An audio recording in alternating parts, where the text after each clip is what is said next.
more fool's logic I've run into.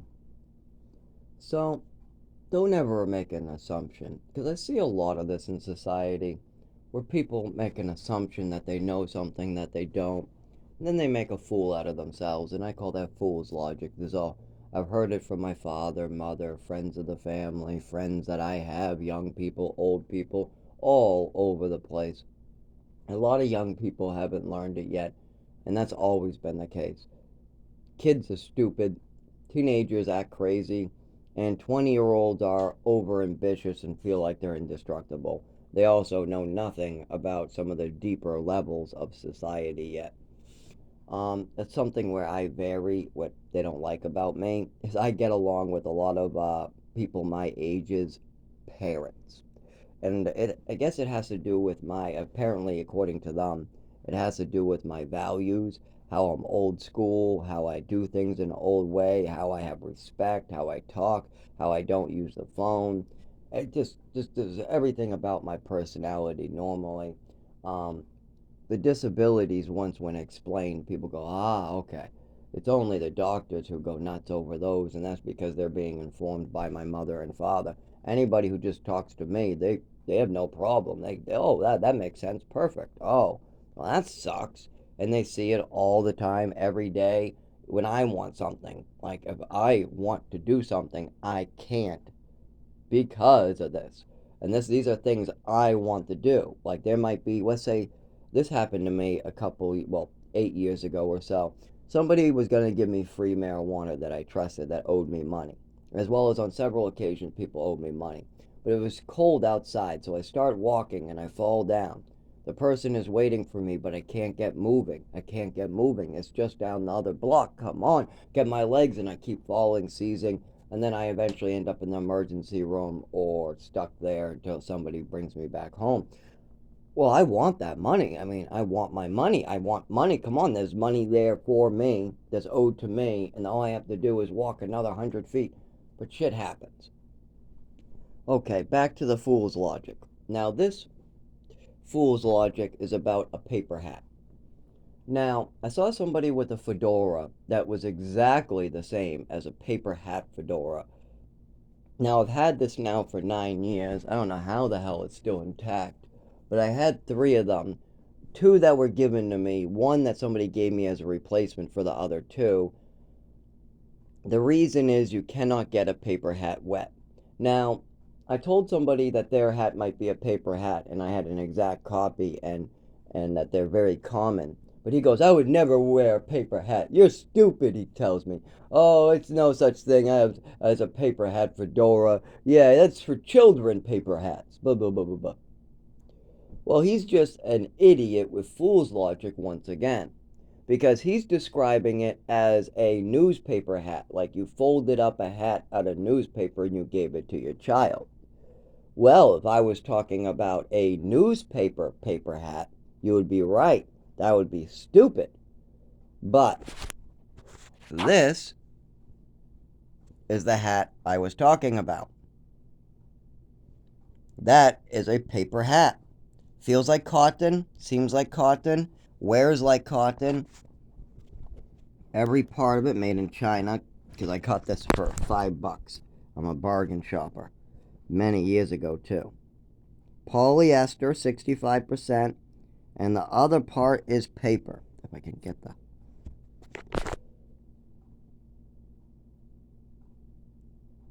Actually, nope, I lied. This isn't the paper one.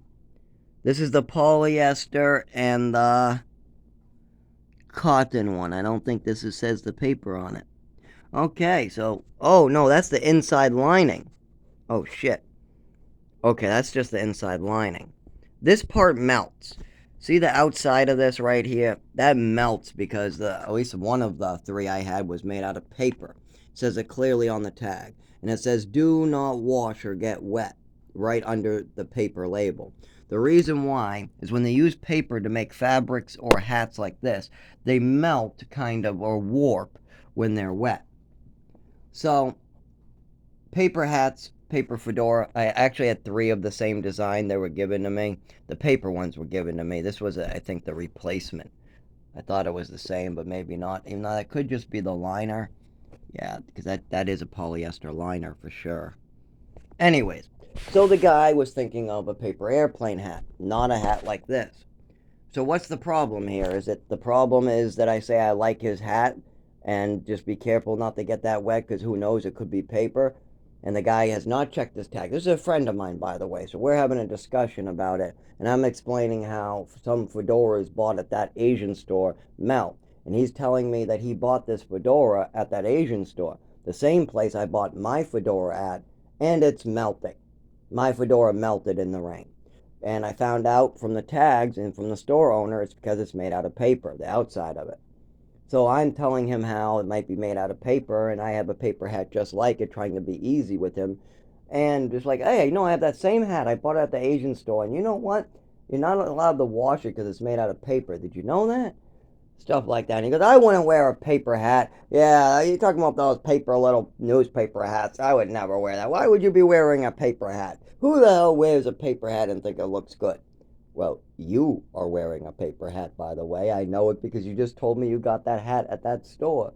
And the only fedoras that that little Asian dollar store has are the $5 paper fedoras.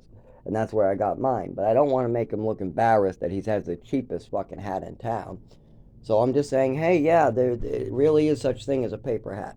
But the guy is thinking of a newspaper hat, so I can't get him to check the label or anything, and that's it. I just let it go, and we hang out, and we don't talk about the hats. That's simple. But that's fool's logic. Just because you know of a newspaper hat doesn't mean there aren't other types of paper hats. And that's where he actually made the mistake. He didn't think that there might be more than one type of paper hat. Yes, there's newspaper hats where you fold into a type of paper hat, but then there's also paper hats like this that look like fabric, feel like fabric, but if they get wet, they fall apart or warp. That is a paper hat.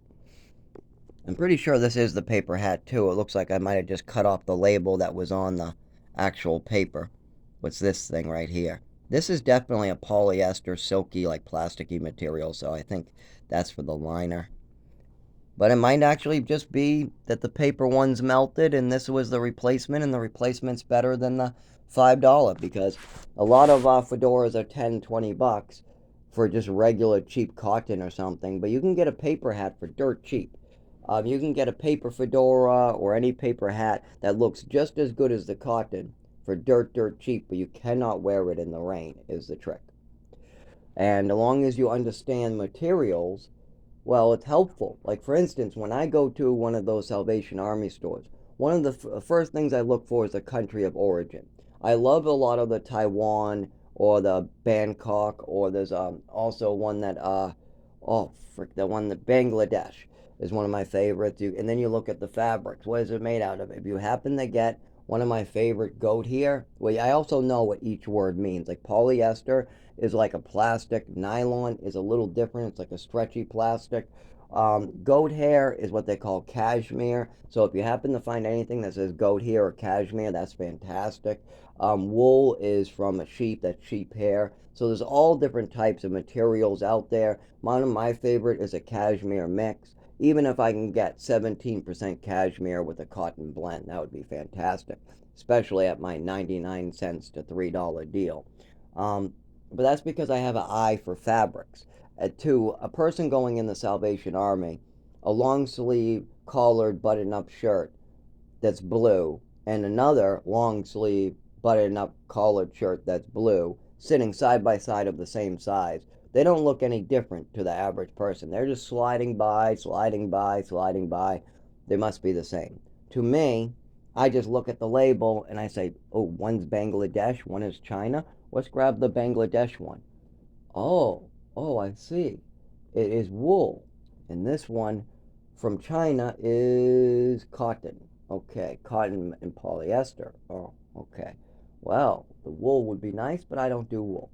So, like, I notice that there are differences in fabrics, how strong they are, how long they last, when have they been worn. Sometimes I even find the new sticker on them that says they never even been worn. You know, the stickers from Walmart that tell you the size and everything. Sometimes I can find brand new clothing at a secondhand store by just looking for some of those brand new stickers that show that they've never been worn, or somebody would have took it off the outside. Stuff like that. But yep, somebody didn't know what a paper hat was. They didn't know that paper is a fabric just like cotton, suede, leather, polyester, nylon. You got cashmere, wool. All those are different fabrics, but so is paper. Wood pulp, paper, can be used in fabrics as well. Hence, hats like this being pressed out of paper.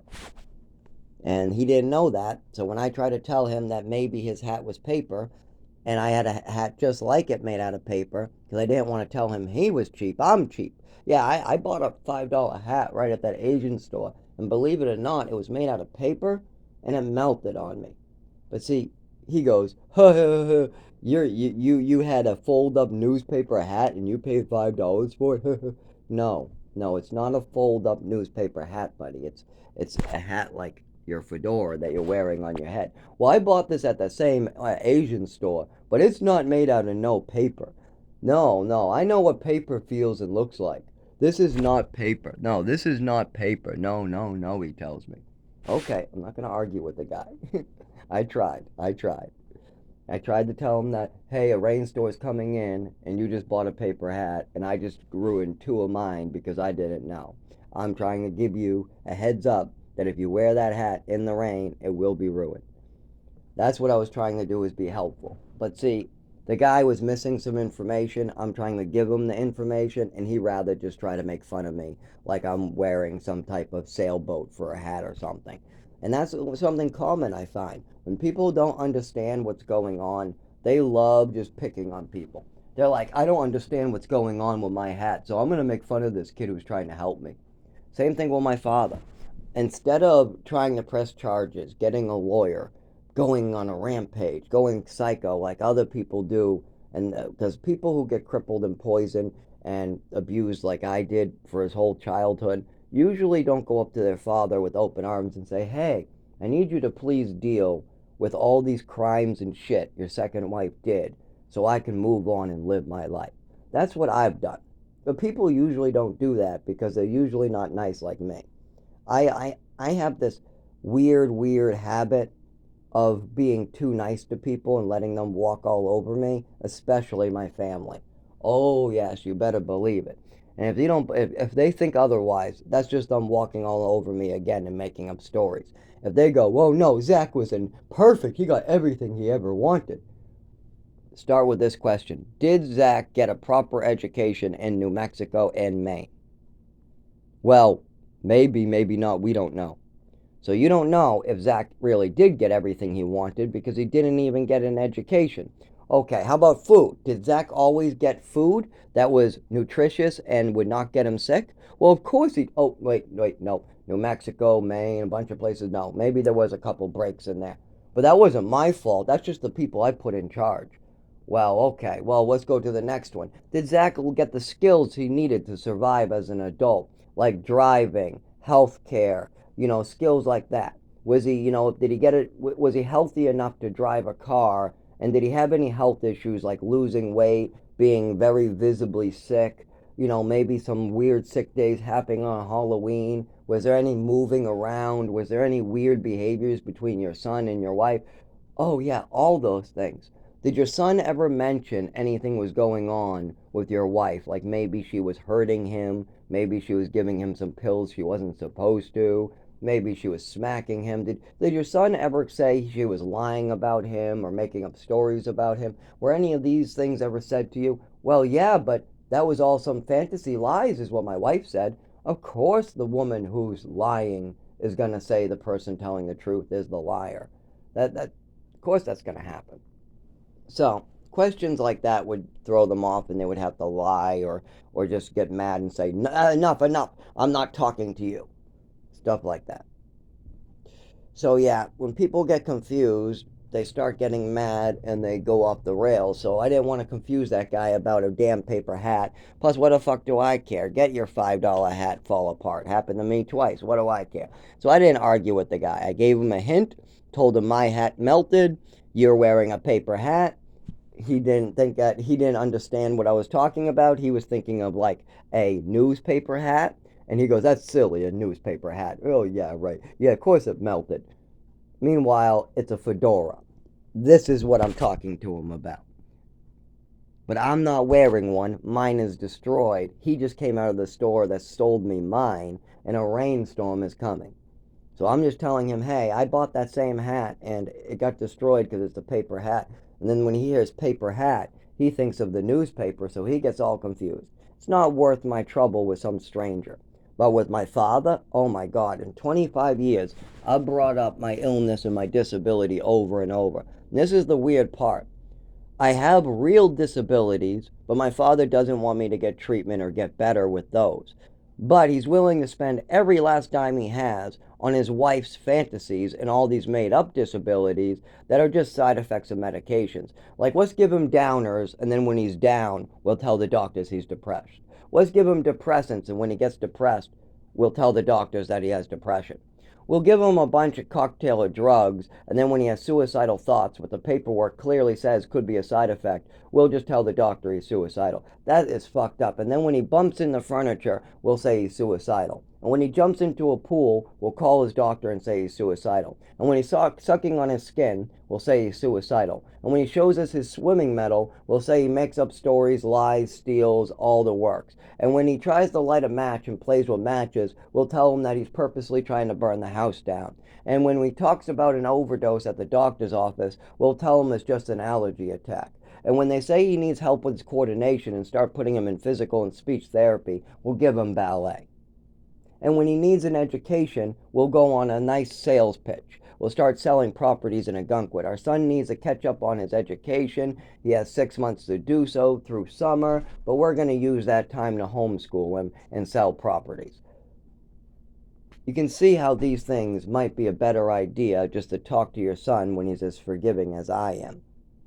I mean, that's one of my skills. You break my arm, and a month later, I come and talk to you about how to make it right. But you still have to make it right. It's not like I just give everybody forgiveness who hurts me. No, it doesn't work that way, or people just rob you over and over. You have to earn that forgiveness by having a conversation and making it right. Now, depending on the level of what you did, if you stole $5 from me, it's a conversation to make that right. We have a conversation, and I look into your eyes. But if you poison me repeatedly for multiple years, I can't work a job, I'm having seizures, I'm not able to drive, and all you want to do is run away, that's going to need to be a little more than a conversation on the phone. But I'm willing to give people forgiveness no matter what the level, as long as they make it right. Something that most people won't do. Most people can't handle somebody beating them, smacking them, poisoning them, doing awful things to them, then lying to their doctors, making up stories about them, then doing awful things and trying to twist it to make you look crazy. Yeah, let's make him look crazy. Let's make him look crazy. He's just a hyper kid doing stupid kid stuff, but let's twist it and make it look crazy. I'll give you an example. My nephew, at the same age as me, brought a lighter to school. You know what I thought that was? Curiosity. Curiosity. The kid liked the lighter, he brought it to school. Fine. Maybe he lit a bush. Maybe he lit a piece. I don't know what he lit. But he brought a lighter to school. I'm sure he wanted to show it to his buddies and light something on fire. Whatever. It's very normal. I told his mother. We handled it in the right, appropriate way. Okay, how about me? My mother and father have me, same age. I took a book of matches and I lighted it in a closet. My mother's the first one to find this. She's the first one to talk to me. She's the first one to speak to me before my father comes and speaks to me. They find it, by the way, in the closet. It isn't like I just tell them. They find it in the closet. Now, I have no idea what's going on. I'm 5, 6 years old. Now, could have I done what my mother did to my nephew and say, you're trying to burn the school down by bringing that? Yes, you are. Well, because you brought a light to the school that the school could have burned down, so you're trying to burn the school down. That's what I could have done. I could have yelled at him, belittled him. I could have told him that he needs to go into the hospital. We could have tried to get my nephew medication. We could have made a big deal about it. But guess what? That wasn't necessary. But my mother, yes, she told me I'm trying to burn the house down. She convinced me that me playing with a match at 5 years old means I'm a house burner, and that I'm purposely trying to burn down the house because I'm trying to figure out how to light a match. And she's twisting this language into a 5-year-old that can't protect himself. This is a grown woman a grown woman in her 50s that has a nursing degree, so she definitely knows how to nurse, and she knows enough medical shit to know what she's doing.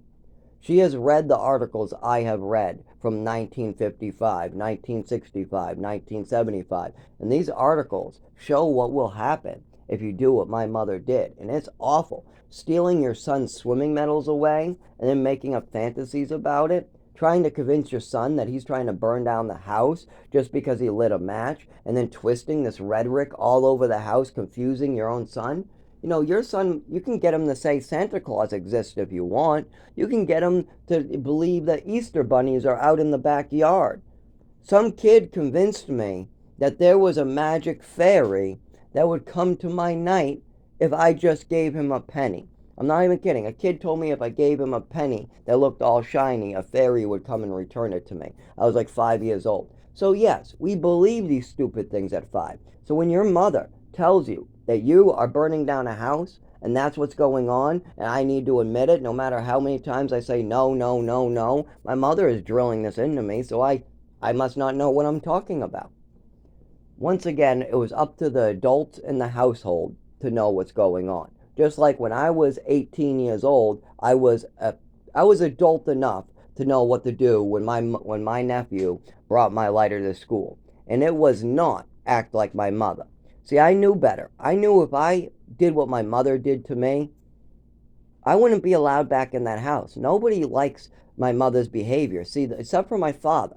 See, the problem with that night, with the matches and me trying to light a match in the closet, was that it was only my mother and father there. My mother would make the narrative, create the narrative, and then get to me first and drill the narrative into a 5-year-old. Then, if I said no or disagreed with her, I was overruled and a bunch of rhetoric was shot at me. So it doesn't matter what happens.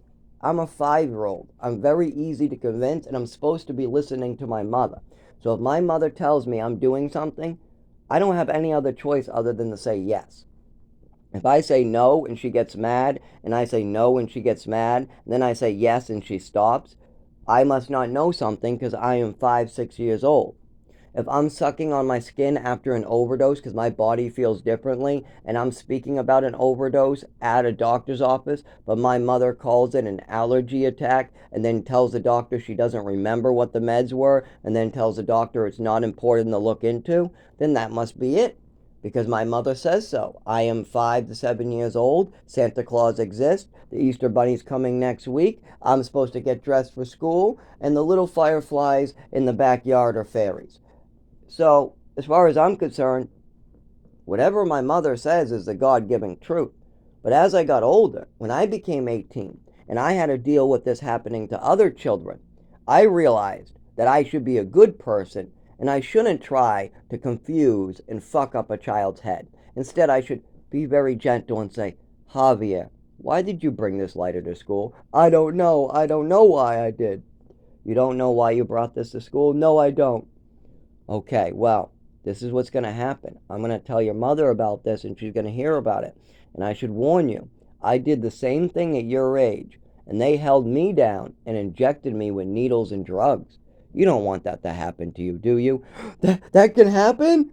Yes, my mother had drugs put into me. I had to get naked in front of strangers. It wasn't fun. So don't play with matches or fire. Trust me, bad stuff can happen. Then I went to the mother and said, hey, you're going to have to speak to my nephew over here. I gave him the scared straight. I told him the truth in a light way, very lightly, not detailed, of what happened to me when I played with matches.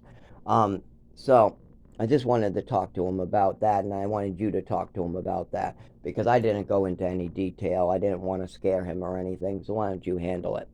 See how that was handled? Javier didn't know. He just said, I don't know, I don't know, I don't know, and I accepted that for an answer, and things got better. But see, when I told my mother, I don't know, is a mushroom like on a pizza? Oh no, I don't know, I guess I just played with the match, I don't know why I did it.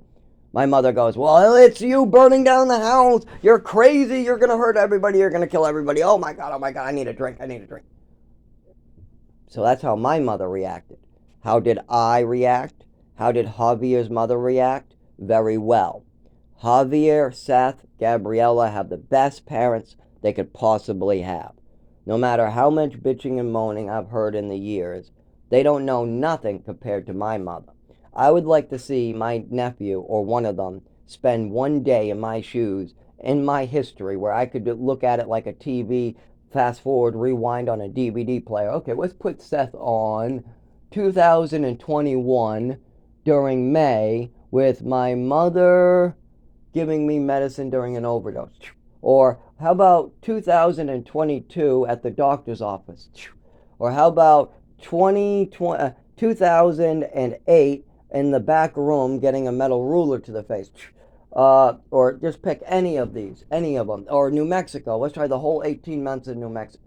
And they would not know what a bad parent is ever again. They would know, they would know what a bad parent really looks like as my mother. My father is actually a very good parent, except for when it comes to neglect and allowing his wife to hurt other people. He doesn't care if somebody else gets hurt if his wife is the one that has to get the help. If he has to call, like, my father would never call the police on his wife. If his wife was about to murder some child, my father would turn a blind eye and pretend like he didn't see it. He could never call the police on his own wife. Not even if there was a child's life in danger, there's no way he would ever have the strength to do that. So that's the problem with my father, is he has no strength to speak up. I mean, literally, his wife could be about to stomp out a child on the carpet, and the whole family will have to go, no, stop what you're doing. Whatever you're going to do to hurt that child, stop. And that really happened too. My mother was acting so crazy that the whole family during Christmas time had to jump out of their seats and tell her to stop whatever crazy nut stuff she was doing. But my father was silent. So that's his problem. He's a good person, a good father, except for he has no care if I live or die, and he doesn't care to ever respond to his wife's needs as far as it comes to psycho behaviors, medications, needing therapy, stuff like that. So yeah, that's my bit, I guess, for now.